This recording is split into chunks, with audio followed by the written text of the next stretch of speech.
वो जो सनातन धर्म के सभी देवताओं में सबसे रहस्यमयी है।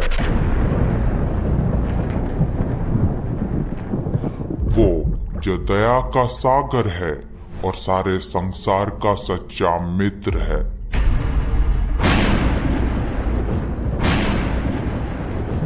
वो जो भगवान ब्रह्मा के सिर पर आभूषण है और सर्वोच्च ब्रह्म के अधिव्यक्ति हैं।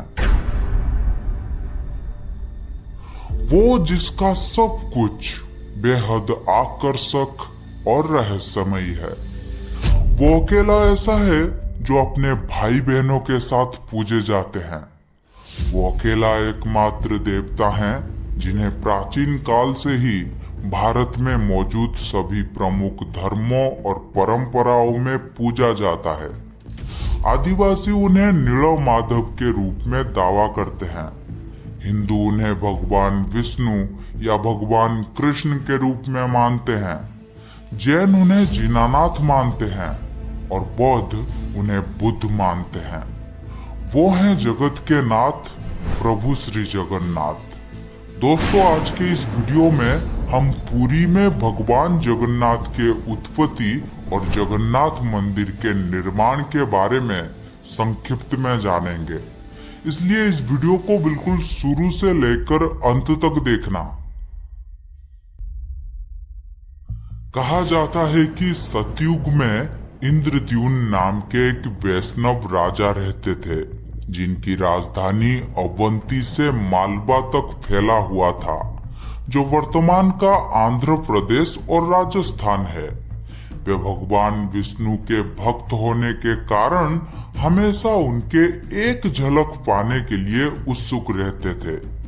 एक दिन एक यात्रा करने वाले भिक्षु उनके महल में आ पहुंचे और उड्रो देश यानी ओडिशा के बारे में बताते हुए कहा कि विश्ववासु नाम का एक सबर सरदार एक गुप्त गुफा में नीलमाधव के रूप में भगवान विष्णु की पूजा करते हैं। वे इसके बारे में सटीक स्थान या अधिक जानकारी नहीं दे सके, परंतु राजा इंद्रद्युम्न भगवान विष्णु को देखने के लिए बेचैन हो गए और उड्रो देश का पता लगाने और विश्ववासु को खोजने के उत्सुकता में महल के मुख्य पुजारी के भाई विद्यापति को आदेश दिया कि वे नीलमाधव की खोज करें। विद्यापति, जो पहले ही कई देश भ्रमण कर चुके थे, उन्होंने राजा के आदेश अनुसार उड्रो देश की तलाश में निकल पड़े। बड़े ही लंबी यात्रा के बाद विद्यापति उड्रो देश में पहुंचे। वहां वे सबर सरदार विश्ववासु से मिले और अपनी पहचान और उद्देश्य को छुपाते हुए उससे दोस्ती कर ली। वहां रहते हुए उनकी मुलाकात विश्ववासु की सुंदर युवा बेटी ललिता से हुआ। जल्दी उन्हें प्यार हो गया और उन्होंने गुपचुप तरीके से शादी कर ली। इसके बाद विद्यापति कुछ देर अपने ससुराल में रहे। अपने ससुराल में रहते हुए विद्यापति ने देखा कि विश्ववासु आधी रात को बाहर जा रहे थे और अगले दिन लौट रहे थे और उनके शरीर से चंदन और कस्तूरी की मीठी सुगंध निकल रही थी। विद्यापति ने जब ललिता से इनके बारे में पूछा तो वे पहले तो टाल गई, लेकिन कुछ देर बाद उसने अपने पिता के निर्देशों के खिलाफ खुलासा किया कि उसके पिता नीलमाधव की पूजा करने के लिए जंगल में एक गुफा में जाते हैं। विद्यापति इसी जानकारी की तलाश में थे और उन्हें ये जानकर बहुत खुशी हुई। वे गुफा का स्थान जानने के लिए उत्सुक हो गए ताकि वे इसके बारे में राजा इंद्रद्युम्न को बता सके। फिर उन्होंने ललिता से लगातार अनुरोध किया कि वे नीलमाधव को दिखाने के लिए गुफा में अपनी यात्रा का व्यवस्था करें। पहले तो ललिता ने ये कहते हुए मना कर दिया कि ये असंभव है, क्योंकि उसके पिता कभी सहमत नहीं होंगे। हालांकि कई शुरुआती झिझक के बाद उसने आखिरकार अपने पिता से बात की, जो अपनी बेटी की अनुरोध को मानते हुए अनिच्छा से सहमत हुए। यह निश्चित किया गया कि विद्यापति विश्ववासु के साथ आंखों पर पट्टी बांधकर गुफा में जाएंगे और नीलमाधव को देखने के बाद भी उसी तरह लौट आएंगे। चतुर विद्यापति ने इस अवसर का लाभ उठाया और गुप्त गुफा तक पहुंचने के रास्ते को याद रखने के लिए चुपचाप अपने लंगोट के एक कोने पर कुछ सरसों के दाने बांध दिया और उन्हें जाने दिया। जैसे ही वे गुफा के रास्ते आगे बढ़े, वैसे वैसे उन्होंने सरसों के दाने गिराते गए। वहां पहुंचकर विद्यापति ने जब नीलमाधव को देखा, तब उनकी आंखें खुशी से चमक उठी। उनका लक्ष्य और उद्देश्य पूरा हो गया था। नीलमाधव की आराधना में थोड़ी समय लगाकर वे लौट गए। कुछ दिन बाद ललिता को विदा करते हुए और उसे अपने घर ले जाने के लिए जल्द ही वापस आने का वादा करते हुए विद्यापति अवंती वापस लौट गए और इंद्रद्युम्न को अपने निष्कर्ष बताए, जो उत्सुकता से इसकी प्रतीक्षा कर रहे थे। इंद्रद्युम्न ने कोई समय नहीं गवाया और हमेशा के लिए भगवान विष्णु की पूजा करने के अपनी लंबी इच्छा को पूरा करने के लिए नीलमाधव को अपने राज्य में लाने का फैसला किया। उसने अपनी सेना के साथ उड्र देश पर आक्रमण करने के लिए आवश्यक तैयारी की। इंद्रद्युम्न ने उड्र देश पर आक्रमण किया और विश्ववासु को कैद कर लिया, जिन्हें विद्यापति के दुष्ट चालाकी के बारे में पता चला। उन्होंने विश्ववासु को नीलमाधव को दिखाने के लिए गुफा में ले जाने के लिए कहा, जिसे विश्ववासु ने साफ इनकार कर दिया। इसी बीच बारिश का मौसम शुरू हो गया था और विद्यापति द्वारा छिड़के गए सरसों के बीज गुफा के रास्ते में सुनहरे पीले फूल दे रहे थे। फूलों के राह पर चलकर इंद्रद्युम्न को गुफा तक पहुंचने में कोई कठिनाई नहीं हुई, लेकिन जब वे वहां पहुंचे तब नीलमाधव अंतर्ध्यान हो चुके थे। राजा निराश हो गए और गुस्से में पूरे उड्र देश को घेरने का फैसला किया। अचानक एक तेज सूक्ष्म आवाज आई, हे राजन, आपने मेरे प्रबल भक्त विश्ववासु को कैद करके पृथ्वी पर सबसे बड़ा पाप किया है। इस संसार में मैं तुम्हें नीलमाधव के रूप में दर्शन नहीं दूंगा। विश्ववासु को रिहा करो।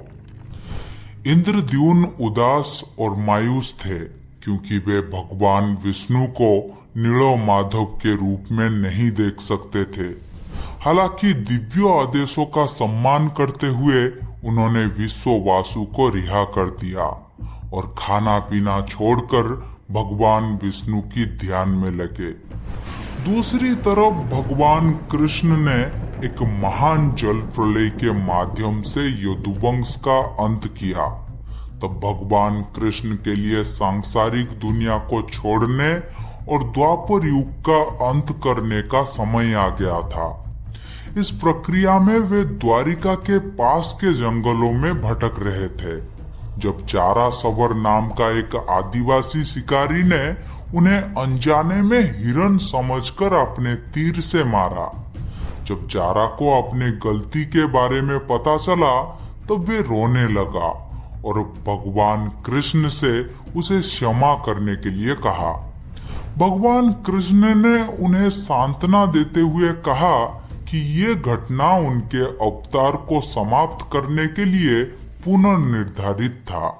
उन्होंने जारा को अपने शरीर को जलाने और राख को समुद्र में विसर्जित करने के लिए कहा, लेकिन जारा उनके शरीर को पूरी तरह से जला नहीं सका।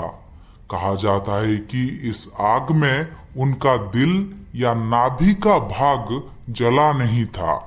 हालांकि जैसा कि आदेश दिया गया था, उसने कृष्ण के अवशेषों को समुद्र में विसर्जित कर दिया, जो फिर एक दिव्य लकड़ी के रूप में तैरते हुए पुरी के समुद्र तट पर पहुंचा।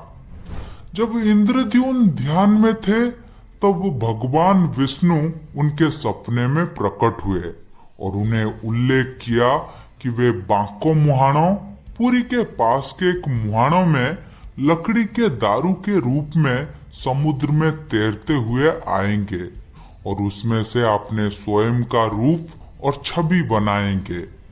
जागते हुए इंद्रद्युम्न बांको मुहाणों पहुंचे और शुभ संकेत के साथ उन्हें पवित्र लकड़ी का दारू दिखाई दिया।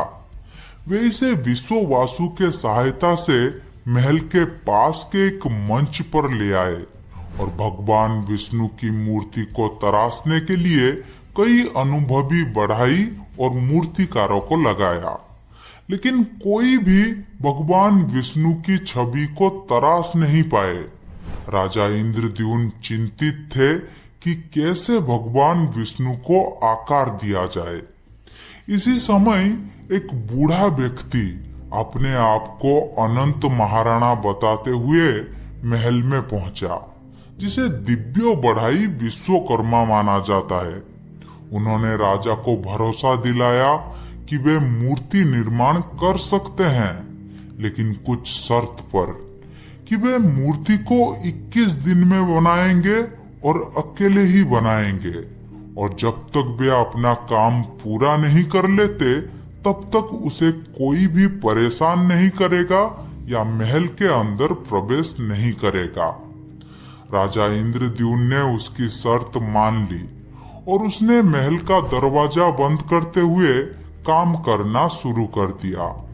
लोगों को सिर्फ आरी, छेनी और हथौड़ी इत्यादि की आवाजें सुनाई देती थी।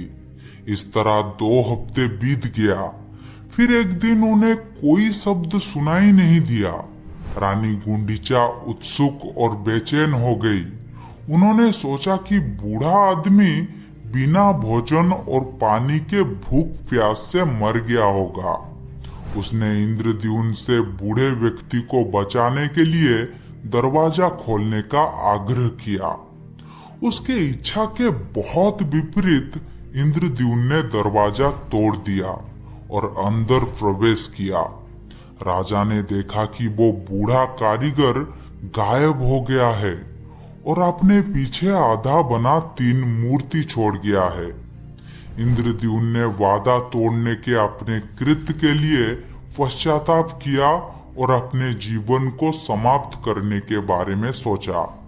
फिर एक सूक्ष्म आवाज ने घोषणा की, हे राजन, आपने अपना वादा तोड़ दिया है और समय से पहले दरवाजा खोल दिया है।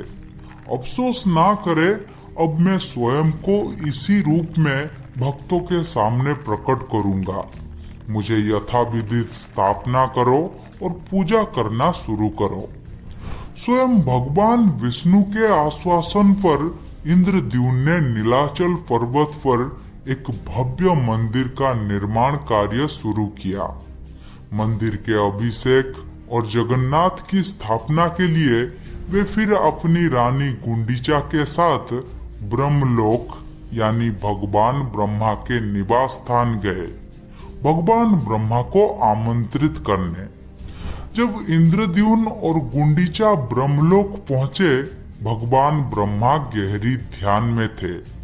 ऐसा कहा जाता है कि ब्रह्मलोक में एक दिन मर्त्यलोक यानी आकाशी दुनिया में एक युग यानी मिलियन वर्ष के बराबर होता है। उन्होंने तब तक प्रतीक्षा की जब तक भगवान ब्रह्मा ने अपना ध्यान समाप्त नहीं किया। फिर उन्होंने भगवान ब्रह्मा से मंदिर को पवित्र करने और जगन्नाथ की स्थापना करने का अनुरोध किया।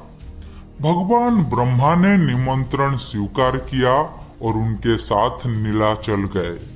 जब तक वे लौटे तब तक एक युग बीत चुका था। इस लंबी अवधि के दौरान इंद्रद्युम्न द्वारा निर्मित मंदिर रेत से ढका हुआ था और एक नया पौराणिक राजा गाला माधव उसके राज्य पर शासन कर रहे थे। एक दिन जब गाला माधव अपने घोड़े पर यात्रा कर रहे थे घोड़े का खुरा मंदिर के शिखर से टकरा गया। उसने उस जगह की खुदाई की और मंदिर का पुनरुद्धार किया। दूसरी ओर जब इंद्रद्युम्न भगवान ब्रह्मा के साथ लौटे तब उन्होंने गाला माधव को अपने राज्यों पर शासन करते हुए और मंदिर के मालिक के रूप में दावा करते हुए पाया। उनके बीच विवाद हो गया। भगवान ब्रह्मा से मध्यस्थता और संकल्प करने का अनुरोध किया गया था। भगवान ब्रह्मा के पूछताछ पर यह स्पष्ट किया गया कि इंद्रद्युम्न ने वास्तव में मंदिर का निर्माण किया था, लेकिन गाला माधव ने इसे बचाया था। भगवान ब्रह्मा ने तब अभिषेक के अनुष्ठान को आगे बढ़ाया। इंद्रद्युम्न की भक्ति और उनकी पूजा के लिए महान मंदिर के निर्माण से भगवान विष्णु बहुत प्रसन्न हुए। उन्होंने राजा इंद्रद्युम्न को किसी भी वरदान को मांगने के लिए कहा। इस पर महान भक्त इंद्रद्युम्न ने कहा कि भगवान, यदि आप वास्तव में मुझ पर प्रसन्न हैं तो मुझे ये वरदान दें कि मैं निर्गुण हो जाऊं, ताकि कोई भी शरीर ये दावा ना कर सके कि आपके मंदिर को उनके पूर्वजों द्वारा बनाया गया था।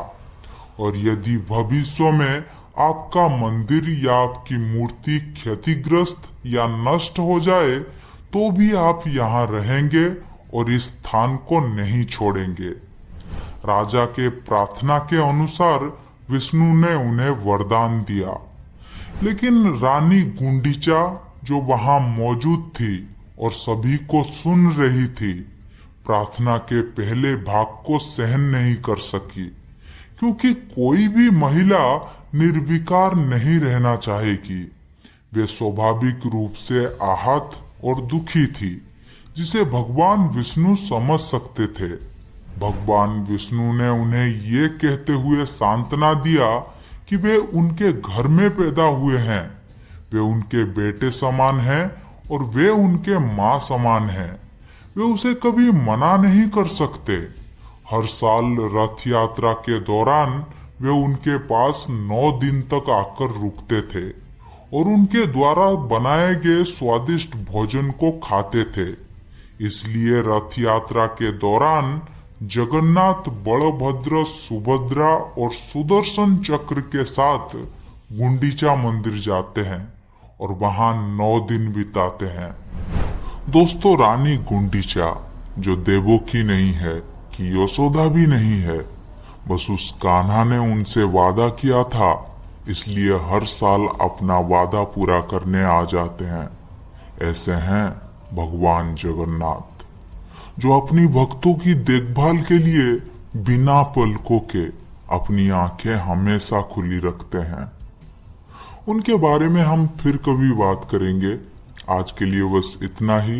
ये वीडियो आपको कैसा लगा कमेंट बॉक्स में जरूर बताना, और इस वीडियो को लाइक करें, अपने दोस्तों के साथ शेयर करें और इस चैनल को सब्सक्राइब कर ले ऐसे ही वीडियो और भी देखने के लिए।